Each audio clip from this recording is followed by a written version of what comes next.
नमस्कार, मैं श्वेता सिंह आपका स्वागत करती हूँ। रात के 8 बज रहे हैं। वक्त है बड़ी खबरों से आपको खबरदार करने का। आज देश की संसद में सुबह 37 मिनट और शाम 97 मिनट बहुत हलचल रही।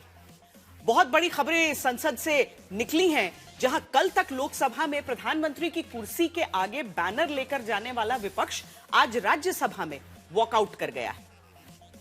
इसीलिए आज खबरदार करके जानेंगे कि क्या अब विपक्ष प्रधानमंत्री के खिलाफ कब्र खुदने वाला नारा लगाना बंद कर सकता है। इसकी वजह बताएंगे।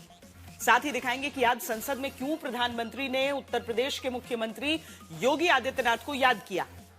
लोकसभा के नेता विपक्ष राहुल गांधी को अबोध बालक कहे जाने पर आज राज्यसभा में काफी देर तक हंगामा चलता रहा।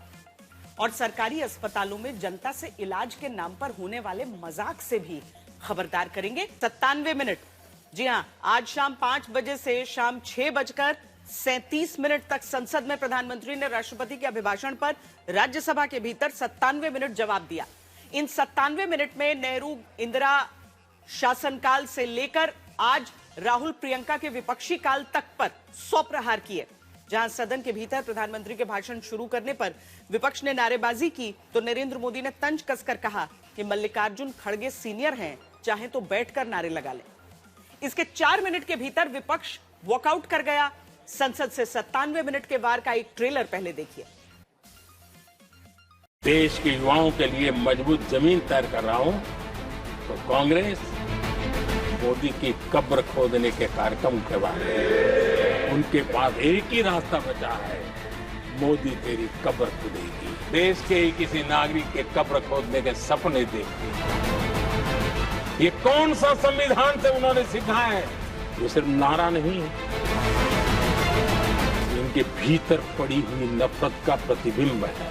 ऑपरेशन सिंदूर करते हैं, इसकी उनको परेशानी होती है और इसलिए वो मोदी की कब्र खोदते हैं।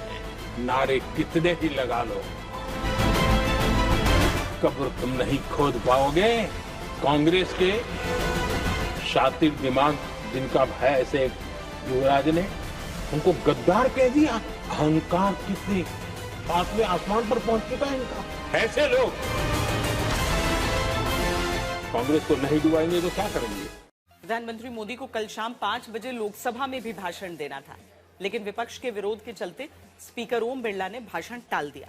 स्पीकर ने कहा कि सदन में पीएम के साथ कुछ अप्रत्याशित घटना हो सकती थी। आज प्रधानमंत्री जब राज्यसभा में बोलना शुरू करते हैं तो मोहब्बत की दुकान का दावा करने वाले राहुल गांधी की तरफ से अपमान को चुन चुन कर याद कराते हैं। जहां नरेंद्र मोदी कहते हैं कि नेहरू और इंदिरा गांधी के शासनकाल से देश की जनता को केवल समस्या बताकर अपमानित किया जाता था। पीएम ने विपक्ष की तरफ से राष्ट्रपति का अपमान याद कराया। कहा कि राहुल गांधी ने अपनी ही पार्टी से बीजेपी में आए मौजूदा केंद्रीय मंत्री को गद्दार कहकर सिखों का अपमान किया है। पूर्वोत्तर से लेकर भारत रत्न भूपेन हजारिका तक का अपमान विपक्ष के हाथों होने का बयान दिया है। कहा महिलाओं का, गरीबों का, सबका अपमान कांग्रेस समेत विपक्ष करता आया है। इन सब के साथ प्रधानमंत्री ने आज सबसे बड़ा निशाना विपक्ष की तरफ से कब्र खुदेगी वाले नारे को लेकर किया है। इस बात पर आज जोर दिया कि विपक्ष मोदी के मुकाबले क्या क्या नहीं कर पाने की वजह से केवल कब्र खुदेगी का नारा देने लगा। कांग्रेस के हमारे साथियों का मुझ पर जरा विशेष प्रेम है, वो स्पेशल प्रेम है। एक तरफ देश के युवाओं के लिए मजबूत जमीन तैयार कर रहा हूं तो कांग्रेस मोदी की कब्र खोदने के कार्यक्रम के बाद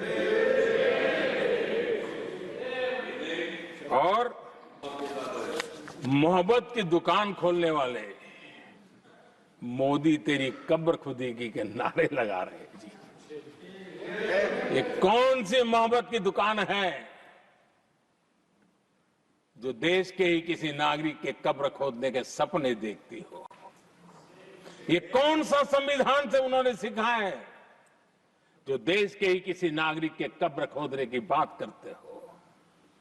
क्या ये संविधान का अपमान नहीं है?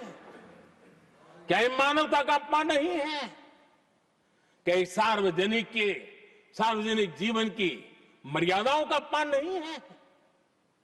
और उनको इसका कोई खेद नहीं है। अगर इसके बाद क्या बयान देंगे, बयान देखो, प्रधानमंत्री राज्यसभा में भी रो रहा था।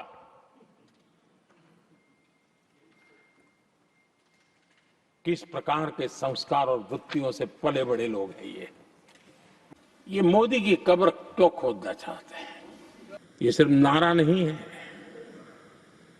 ये इनके भीतर पड़ी हुई नफरत का प्रतिबिंब है, इसकी अभिव्यक्ति है।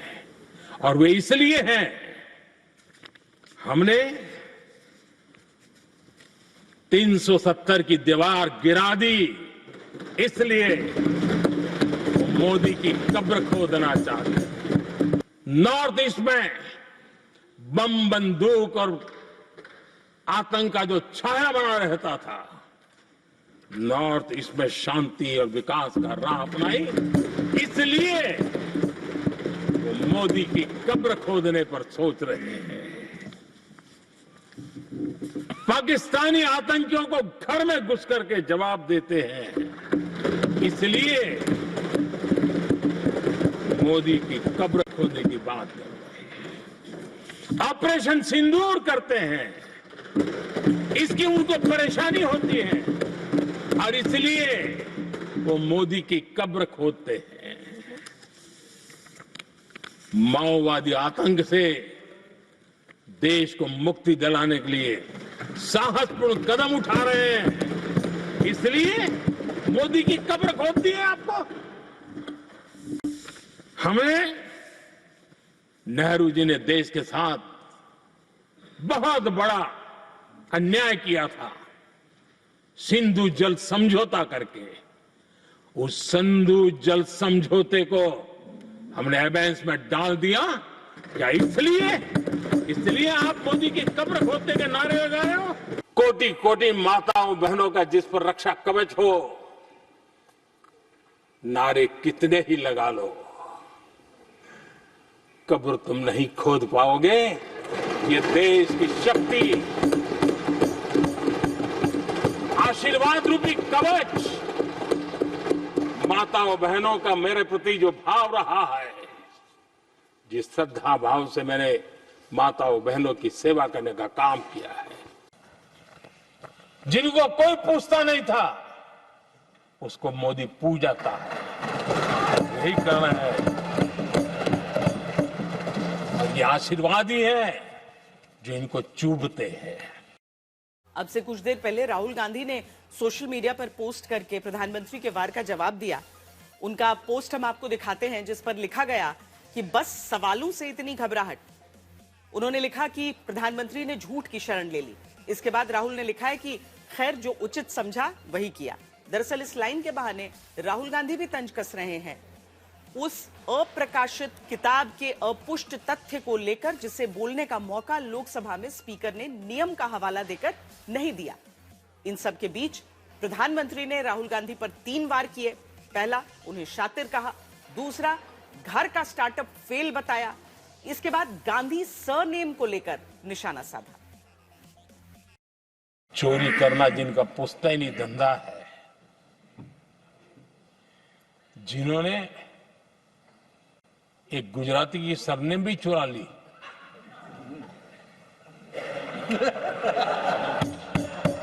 महात्मा गांधी की सरनेम चुरा ली,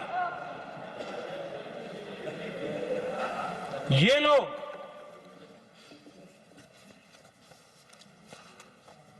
और देश की जनता इतनी समझदार, ऐसी पटक देती है लोगों को। कांग्रेस ने कभी स्टार्टअप कल्चर को प्रमोट ही नहीं किया। कुछ सैकड़ों में स्टार्टअप बेचारे अपने, उनको पता भी नहीं था। और इनका तो हाल ये है आदरणीय सभापति जी, अपने घर के स्टार्टअप को भी वो लिफ्ट नहीं कर पा रहे।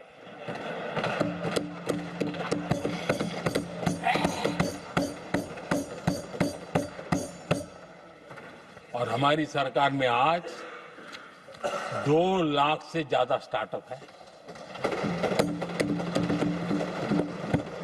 और जब सफलता एक के बाद एक जन सामान्य के दिलों को जीतती है ना, तब जाकर के उनके पास एक ही रास्ता बचा है, मोदी तेरी कब्र खुदेगी। तक लगातार यही आरोप लगाता रहा है कि जनता की सुरक्षा के नाम पर पीएम झुक जाते हैं।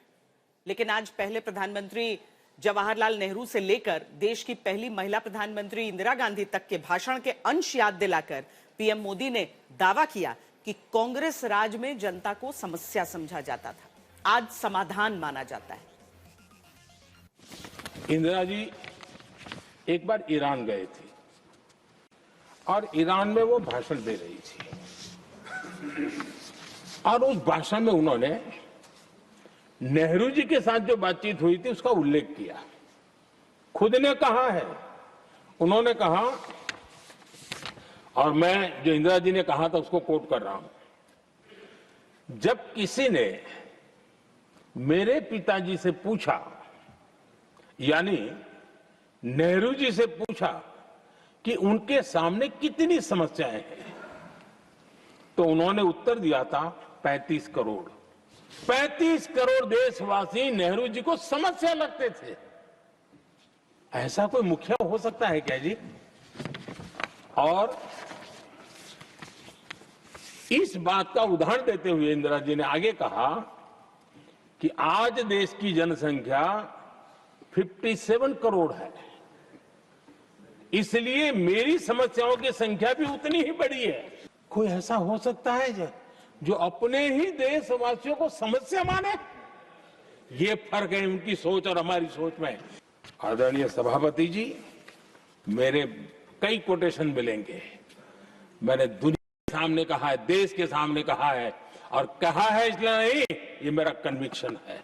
अरे चुनौतियां कितनी ही क्यों ना हो, 140 करोड़ समाधान हमारे पास है।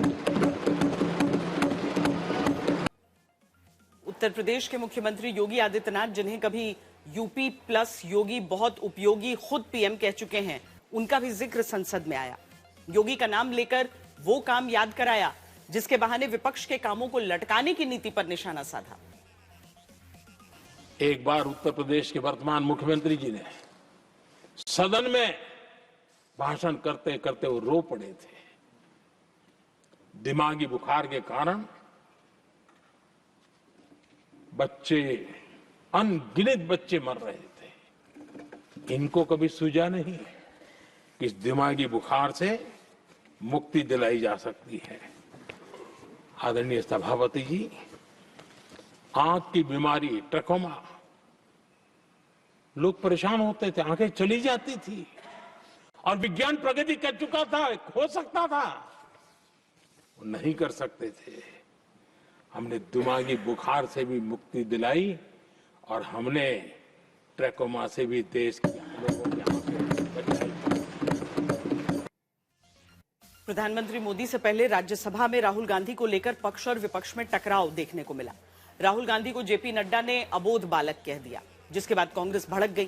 प्रियंका वाड्रा ने पूछा, ये बात करने का कौन सा तरीका है?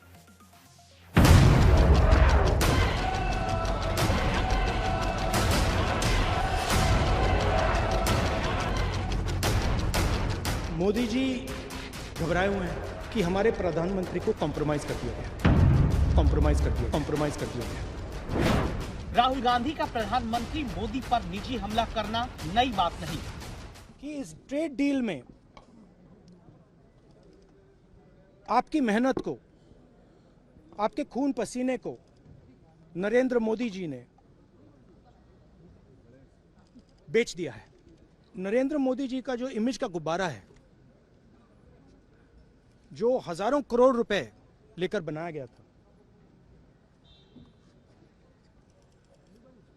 वो फूट सकता है। लेकिन बुधवार को जो लोकसभा में हुआ, जो आरोप लगे, उसके बाद सवाल है, क्या सरकार और विपक्षी दलों के बीच कड़वाहट की सारी सीमाएं टूट गईं? दोनों के बीच टकराव चरम पर पहुंच गया। इस समय केवल एक सवाल का मैं जवाब चाहता हूं। सरकार और विपक्ष के बीच ताजा विवाद राहुल गांधी को लोकसभा में बोलने से रोकने के आरोप से शुरू हुआ और लोकसभा में प्रधानमंत्री के साथ कुछ भी हो सकता था के दावे पर जाकर रुका। लोकसभा में पक्ष विपक्ष का ये तनाव राज्यसभा में भी दिखा, जहां मल्लिकार्जुन खड़गे ने जब राहुल गांधी को बोलने से रोकने का इल्जाम सरकार पर लगाया, तो जेपी नड्डा ने आपत्ति जताते हुए राहुल गांधी का बिना नाम लिए उन्हें अबोध बालक तक कह दिया। अपनी पार्टी को अबोध बालक का बंधक मत बनाइए। आप इतने समझदार हैं, आप इतने होशियार हैं और आप इतने तजुर्बेकार हैं कि आपको, ठीक कहा किरण रिजिजू जी ने, कि आपको पार्टी के अंदर भी इस बात को समझाना चाहिए कि डेमोक्रेटिक तरीके से, डेमोक्रेसी में ही हमको काम करना है। यहां पर अभिमान, अहंकार और अबोध होकर के, अबोध और अहंकार, ये दोनों बड़ा डेडली मिक्सचर होता है, तो इससे बच करके रहें। जेपी नड्डा ने जैसे ही राहुल पर यह बयान दिया, खड़गे की तरफ से तुरंत पलटवार हुआ और उन्होंने जेपी नड्डा से कहा कि आप पीएम की राय के बिना कोई बात नहीं कर सकते। मैं पूछना चाहता हूं, अगर पार्लियामेंट्री डेमोक्रेसी में 4-4 दिन पार्लियामेंट अगर अपोजिशन लीडर को बोलने के लिए नहीं देता है और वहां पर जो मुद्दे उठाए जाते हैं यहां पर वो उसकी चर्चा होती है, आप इंडिपेंडेंट नहीं हैं। लोकसभा, राज्यसभा ये मिलकर सरकार बनाती है, ये मिलकर रहते हैं। ऐसा पहली बार नहीं जब सरकार की तरफ से राहुल गांधी पर इस तरह का तंज किया गया हो। साल 2024 में लोकसभा नतीजों के बाद पीएम ने राहुल गांधी को बालक बुद्धि बताया था। मुझे किस्सा याद आता है, 99 मार्क्स लेकर एक बालक घमंड में घूम रहा था और देश सबको दिखाता था, देखो कितने ज्यादा मार्क्स आए हैं। तो लोग भी जब 99 सुनते थे तो शाबाशी देते थे, बहुत उसको हौसला बुलंद करते थे। तो फिर उनके टीचर आए कि भैया किस बात की मिठाई बांट रहे हो, ये 100 में से 99 नहीं लाया, ये तो 543 में से लाया है। अब उस बालक बुद्धि को कौन समझाए कि तुमने फेल होने का वर्ल्ड रिकॉर्ड बना दिया है। पीएम मोदी ने राहुल पर यह तंज कांग्रेस की तरफ से 2024 के नतीजों को नैतिक जीत बताए जाने के जवाब के तौर पर कसा था, जिस पर राहुल गांधी की नाखुशी कैमरे पर कैद हुई। सरकार और विपक्ष एक दूसरे पर निशाना साधते आए हैं, लेकिन संसद के अंदर और संसद के बाहर दोनों तरफ सरकार और विपक्ष में ना तो किसी बात पर तालमेल दिखता है और ना ही संवाद। अगर कुछ दर्ज होता है तो एक दूसरे पर निजी हमले, जो हर बार और गहरे होते जा रहे हैं। पता नहीं, शायद मेमोरी लॉस हो गया है।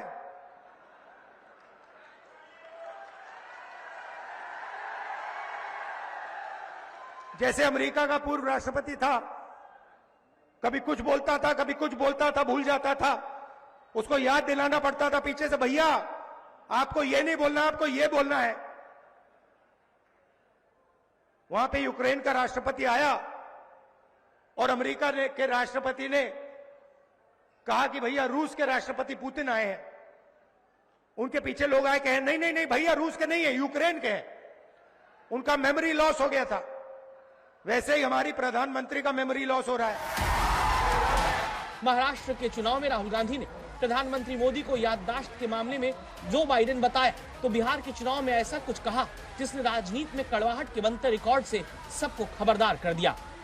मैं कह रहा हूं आप उनको कहो कि देखो भैया हम आपको वोट देंगे, आप स्टेज पे आके नाच लो। नाच लेंगे, नाच लेंगे। कह रहा आप कोशिश करो, मोदी जी आइए, स्टेज पे आइए, भाषण मत दीजिए, डांस कर दीजिए, हम आपको वोट देंगे, देखना कर देंगे।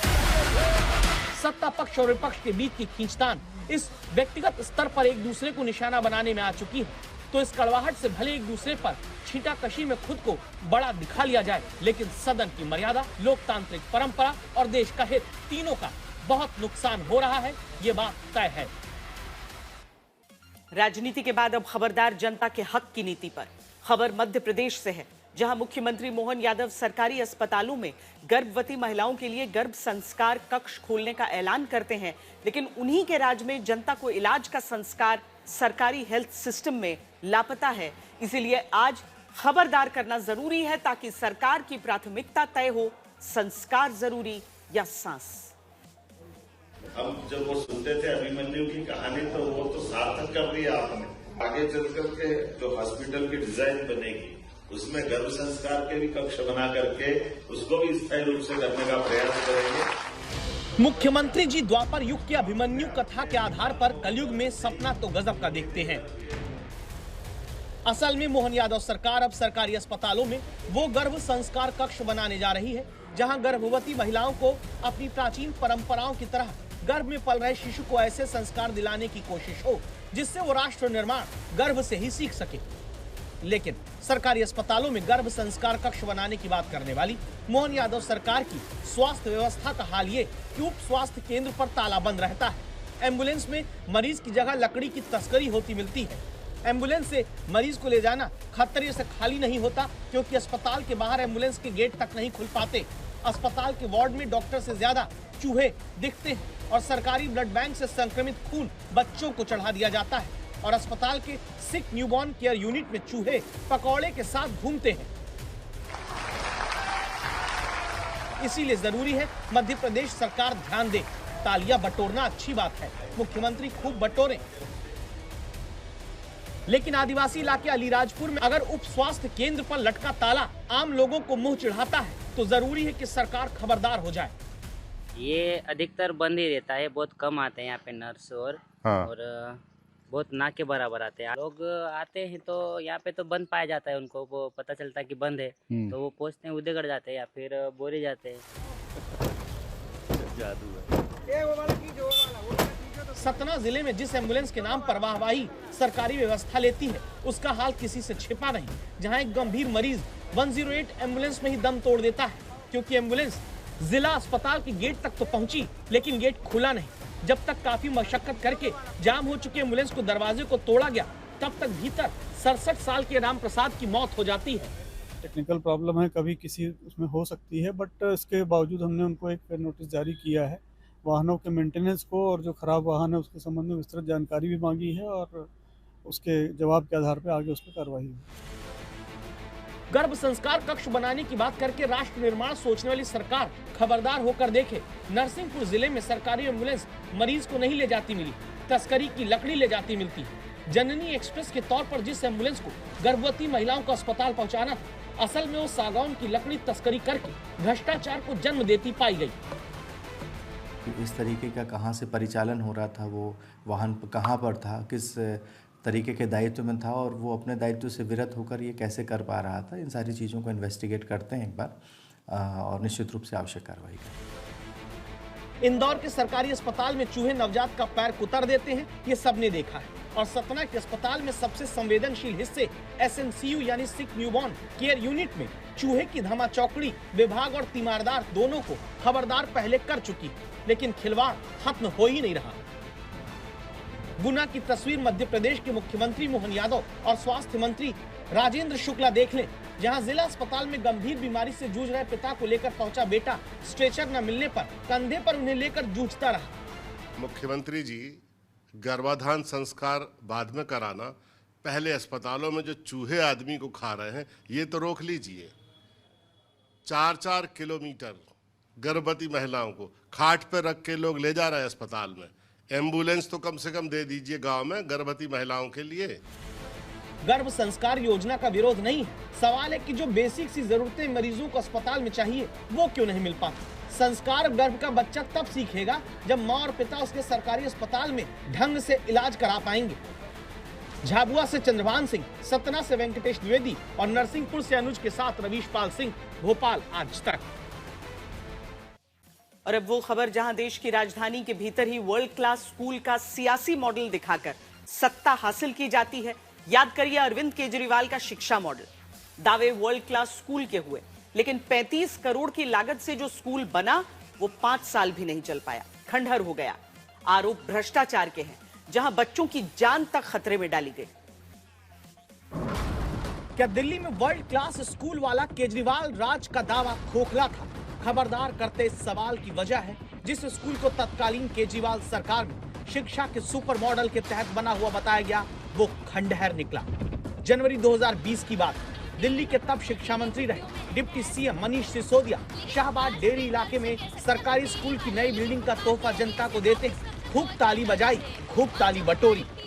जो हमारे रिश्तेदार, जो हमारे रिलेटिव अन्य थे, वो हमें ये कहते थे ये तो डेयरी में पढ़ते, डेयरी झुग्गियों में रहते, ऐसे करते वैसे। लेकिन आज हम ये गर्व से कह सकते हैं हम डेयरी वाले हैं, लेकिन हम बाकी एरिया से, बाकी सबसे बहुत ज्यादा अच्छे हैं। लेकिन केजरीवाल सरकार में बने इसी स्कूल की हालत अब ये है कि खंडहर स्कूल को बच्चों से खाली करा लिया गया। जहां आज तक संवाददाता सुशांत मेहरा खबरदार कर रहे हैं।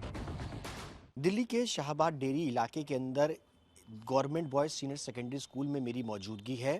ये स्कूल आज पूरी तरीके से बंद है। दरअसल ये स्कूल को डेंजर जो है वो घोषित कर दिया गया है। दरअसल 2020 में इस स्कूल का निर्माण किया गया था, 2017 में इसका निर्माण शुरू हुआ था और 4 मंजिला ये पूरा स्कूल अगर आपको नज़र आएगा, लेकिन ये स्कूल अब जर्जर हालत में है।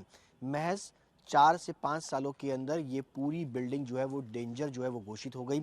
आप देख सकते हैं कि ये जो पिलर्स हैं उनमें किस तरीके से सरियों का इस्तेमाल किया गया था, वो सरिये इस वक्त पूरी तरीके से गायब हैं, जंग लग चुके हैं। 33 से 35 करोड़ की लागत में जिस स्कूल को खड़ा करके वाहवाही केजरीवाल सरकार के दौरान ली गई थी, उसकी हालत भ्रष्टाचार की बम्पर मिलावट की तरफ इशारा करती है। लगभग 6000 बच्चे जो यहाँ पढ़ते थे, उनकी ज़िंदगी से किस तरीके से खिलवाड़ जो है वो किया जा रहा था, किस तरीके का मटेरियल इस्तेमाल किया जा रहा। आप देख सकते हैं कि यहाँ पर जो सरिया है, जो लेंटर है, वो पूरी तरीके से ख़त्म हो चुका है और जितने भी कमरे हैं उनकी यही कमोवेश स्थिति जो है वो बनी हुई है। अब इस स्कूल को खाली करा के बच्चों को दूसरी जगह किसी तरह पढ़ाया जा रहा है, जहां के अभिभावक कहते हैं स्कूल में दरारें केवल 1 साल के भीतर पड़ने लगी थी, जिसे केजरीवाल के राज में छिपाया जाता रहा। कि 2020 में लगभग 33 करोड़ के आसपास की लागत से ये स्कूल का निर्माण किया गया था और यहाँ पे लगभग 6000 से ज़्यादा बच्चे जो है वो पढ़ाई करते थे। लेकिन आप देखिए कि किस तरीके से इस बिल्डिंग का निर्माण किया गया, जो सरिया इस्तेमाल हुआ वो पूरी तरीके से यहाँ से गल चुका है। 3 साल तो उसको बनने में लग गया था और उसके बाद जैसे अब ये बना उस दौरान थोड़े दिनों के बाद इसमें दरारें आने शुरू हो गई। मलबा जो था ना वो सर बच्चों के ऊपर आगा करके गिरते थे, कई बार करंट लग जाते थे इसमें, कई बच्चों को भी करंट लग चुके इसमें थे और ये एकदम स्कूल डैमेज हो गया बिल्कुल, जिससे यहाँ के सारे बच्चे इतने परेशान हो गए कि अब हमारे बच्चे यहाँ से 2 से 2.5 किलोमीटर दूर दूसरे विधानसभा में जा रहे हैं। देखिए कि ये पिलर है और इस पिलर में किस तरीके से दीवार के बीच में जो दरार आई है, उस दरार का जो हिस्सा है वो पूरी तरीके से क्लासरूम में जाता हुआ आपको इस वक्त जो है वो नज़र आएगा। कि देखिए किस तरीके से क्लासरूम जो है वो पूरी तरीके से दरारों के अंदर जो है वो सिमटा हुआ नज़र आ रहा है। 2 दरारें जो है वो आपको नज़र आएंगी, यानी स्कूल का जो पूरा हिस्सा, एक हिस्सा और दूसरा हिस्सा जो है वो बटा हुआ नज़र आ रहा है। और दरारें अगर आप देखेंगे तो कहाँ तक ये पूरी दरारें जो हैं वो गई हैं वो आप देख सकते हैं कि ये दरारें हैं और इसके बाद ये दरारें आगे होती हुई बिल्डिंग के इस हिस्से में और बिल्डिंग के इस हिस्से के अंदर 2 हिस्सों में बढ़ती हुई आपको नजर आएगी। ये केवल एक स्कूल की हालत नहीं, यही हालत नेहरू विहार के सर्वोदय कन्या विद्यालय की बताई जाती है, जहाँ केजरीवाल की पार्टी से ही सांसद चुनी गई, बाद में विरोधी बनी स्वाति मालीवाल दिखाती हैं। अब सवाल है कि नई सरकार के शिक्षा मंत्री क्या इस करप्शन की जांच कराएंगे? क्या ये जांचा जाएगा कि ऐसी कितनी और हादसे को न्योता देने वाली स्कूल की बिल्डिंग में बच्चे पढ़ने के लिए मजबूर हैं? एक बहुत ही खस्ता हाल तथाकथित शिक्षा मॉडल पिछली सरकार छोड़कर गई थी, जिसकी डिजिटल मैपिंग के बाद हम दिल्ली की जनता को असलियत बता देंगे।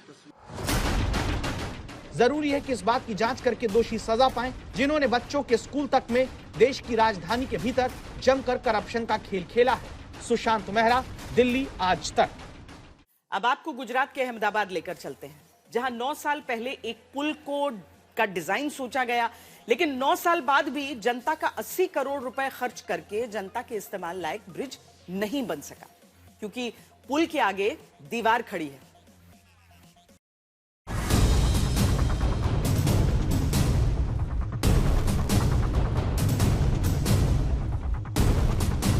$80 करोड़ का ब्रिज जो 1.5 साल से तैयार खड़ा, लेकिन किसी काम का नहीं। अहमदाबाद के उस पुल की कहानी जो एक दीवार के आगे खत्म हो जाती है।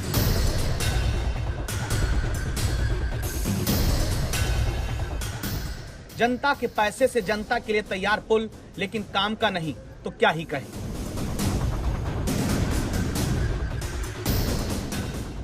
आज तक संवाददाता अतुल तिवारी आपको आज अहमदाबाद के उस पुल पर ले चल रहे हैं जिसका सपना 9 साल पहले देखा गया, लेकिन आज भी इसको ढंग से आम आदमी इस्तेमाल नहीं कर सकता।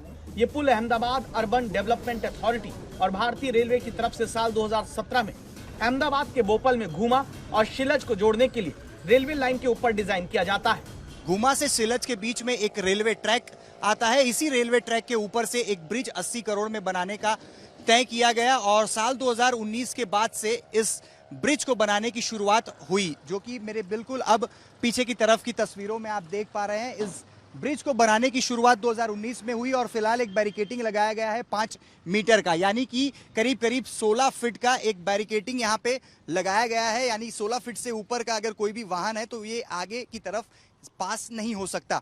अब इस ब्रिज के दूसरी तरफ यानी कि जो शिलज का हिस्सा है वहां पे क्या स्थिति है वो देखने के लिए हम आपको ले जाते हैं ब्रिज के दूसरे छोर पर। अब अहमदाबाद में जिस पुल पर आपको आज तक संवाददाता चलते हुए दिख रहे हैं, ये 2019 में बनना शुरू हुआ, 2024 तक बन भी गया, लेकिन 80 करोड़ रुपए लगाकर जो पुल बनता है वो एक दीवार पर आकर खत्म हो जाता है।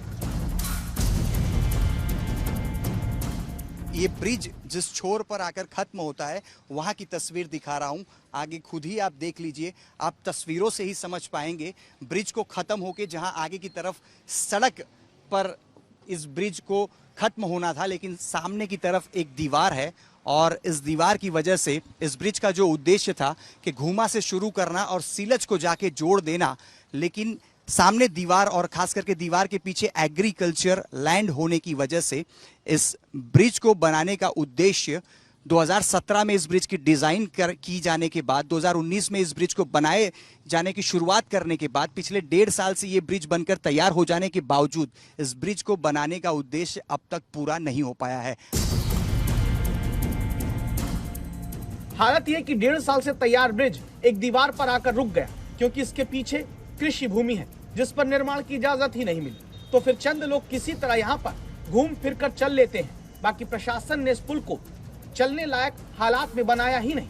अब सवाल है कि क्या पहले इजाजत नहीं ली गई कि पुल कहां खत्म होगा, कहां जाकर ब्रिज पूरा होगा। आज तक संवाददाता इसीलिए सीधे अहमदाबाद अर्बन डेवलपमेंट अथॉरिटी के दफ्तर में सीईओ से जवाब पूछते हैं, क्योंकि जब तक इस इलाके में नई टाउन प्लानिंग का फैसला नहीं होगा तब तक यहाँ 80 करोड़ रुपए का पुल किसी के इस्तेमाल लायक नहीं बनेगा। अगले कितने समय में ये टीपी वहाँ पे लागू होने की उम्मीद की जा सकती है? क्योंकि 1 साल पहले भी जब ये बात हो रही थी तो यही आ रहा था कि सरकार टीपी की मंजूरी दे, लेकिन ये मंजूरी शायद किसी के हाथ की बात नहीं है। तो भी फिर भी क्या वक्त लग सकता है सर? देखो, टीपी की मंजूरी में कुछ एग्जैक्ट समय का बताना थोड़ा मुश्किल हो जाएगा, पर लेकिन अभी लगता है हमें कि प्रस्ताव गवर्नमेंट के पास से तुरंत ही हमें निर्णय मिल जाएगा उसे जोन फेर का। तो सवाल है कि ऐसी प्लानिंग का क्या फायदा जहां पुल बन जाए और वो एक दीवार पर आकर खत्म हो जाए, जहां पर चलना खतरा बन जाए। अतुल तिवारी, अहमदाबाद, आज तक। वक्त हो चला है एक ब्रेक का, आप रहिए खबरदार।